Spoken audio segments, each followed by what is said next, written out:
On screen, Little House on the Prairie felt like a warm, steady embrace, a place where family, faith, and simple values guided everyday life. Week after week, audiences were invited into Walnut Grove, where problems were met with compassion and love always seemed to win in the end. We saw Michael Landon as the dependable Charles Ingalls, the strong, moral backbone of the family, and Melissa Sue Anderson as Mary, the quiet, thoughtful daughter whose strength often spoke louder than words. Everything looked effortless, but behind that golden prairie sunlight, the reality was far more complicated. The harmony viewers saw on screen often masked tensions, creative conflicts, and emotional strain that slowly built over the years. What began as admiration and collaboration gradually shifted into something far more difficult to manage, something that, eventually, could no longer be hidden. Welcome to Royal Time of Hollywood. Today, we're going beyond the comforting stories and soft piano music to uncover what was really happening behind the scenes of Little House on the Prairie. From creative power struggles and personal conflicts to emotional exhaustion and career-defining decisions, this is the untold story of Walnut Grove, the visionary and the dictator. The birth of Walnut Grove. Little House on the Prairie didn't just appear overnight. It was carefully built from the beloved books of Laura Ingalls Wilder. In 1972, producer Ed Friendly secured the rights, determined to create a series that stayed true to the historical spirit of the novels. But everything changed when Michael Landon entered the picture. Landon wasn't just interested in directing. He wanted control. Complete control. He agreed to take on the project only if he could also play Charles Pa Ingalls and shape the series according to his own vision. What followed was an inevitable clash. Friendly envisioned a historically grounded drama. Landon envisioned something more emotional, more dramatic, and more personal. The disagreement quickly grew into a divide that couldn't be repaired. Eventually, Friendly stepped away, leaving Landon as the central force behind the show. From that moment on, Walnut Grove became Landon's domain. He wasn't just the star, he was the driving force behind nearly every creative decision. Scripts, direction, tone, everything passed through him. To some, he was a genius storyteller. To others, he was controlling, even authoritarian. Either way, there was no denying one thing. Little House was now his world. Blinded and burdened. The reality for Melissa Sue Anderson.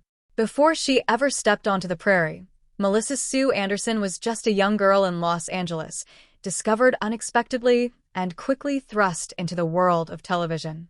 At just 11 years old, she beat out hundreds of hopefuls to land the role of Mary Ingalls. At first, her role was gentle and supportive, but as the show progressed, Mary's storyline took a much darker turn. The most defining moment came with Mary's loss of eyesight, a storyline that became one of the most emotional arcs in the entire series. Anderson delivered a powerful performance that earned her an Emmy nomination in 1978, the only nomination for a main cast member. But behind that success was a heavy emotional toll. As the years went on, Anderson felt her character was trapped in a cycle of suffering. Tragedy after tragedy seemed to define Mary's journey, while other characters began to take center stage. Off-camera, the pressure of growing up in such an intense environment began to weigh on her. Between the ages of 11 and 19, she wasn't just acting, she was navigating adolescence under constant scrutiny, in a workplace that demanded emotional depth far beyond her years. The warmth of Walnut Grove didn't always extend beyond the camera. Behind the calm, Landon's leadership and its cost. On screen, Michael Landon embodied kindness, wisdom, and stability. But behind the scenes, his leadership style told a different story.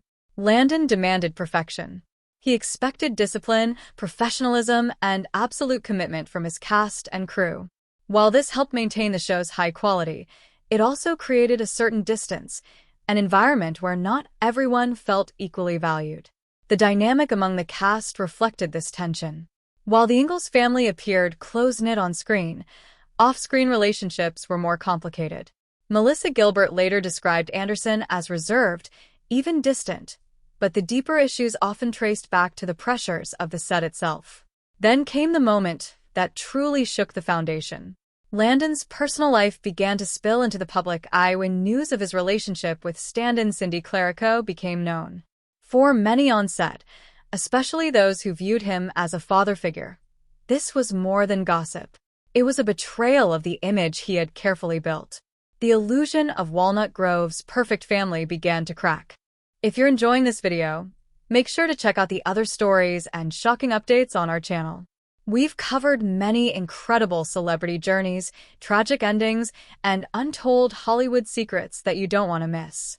Binge watch our previous videos to discover more surprising facts, emotional stories, and where your favorite stars are today.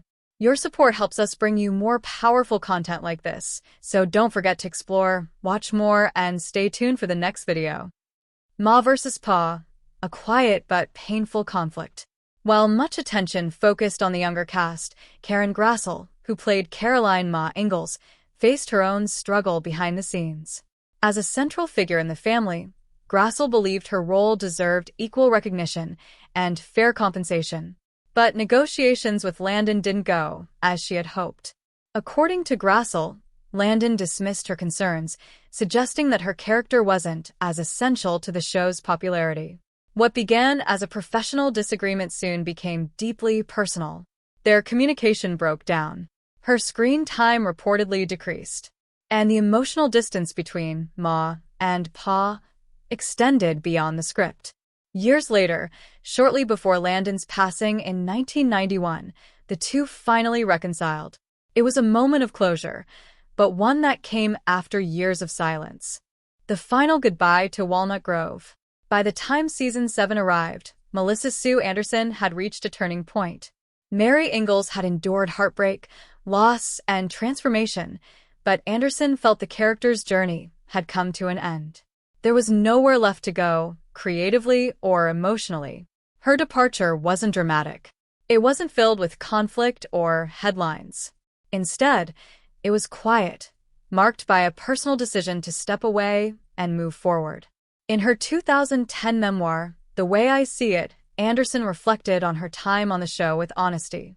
She acknowledged the opportunities, the success, and the lessons, but she also spoke of the challenges, the pressures, and the emotional weight she carried. As for Michael Landon, his legacy remained complex. A brilliant storyteller, a demanding leader, a man capable of both inspiration and conflict. A legacy beyond the Prairie. Despite everything that happened behind the scenes, Little House on the Prairie remains one of the most beloved television series of all time. Its messages of hope, resilience, and family continue to resonate with audiences around the world. And perhaps that's the most powerful truth of all, the ability of storytelling to rise above the struggles behind it. But knowing what happened off-screen adds a new layer to the story. It reminds us that even the most comforting worlds are created by real people, facing real challenges. So now we turn it over to you. Who is your favorite character on Little House on the Prairie? And does learning about the behind-the-scenes reality change the way you see the show? Let us know in the comments below. And if you enjoyed this deep dive, don't forget to like, subscribe, and click the bell icon so you never miss another story from Royal Time of Hollywood.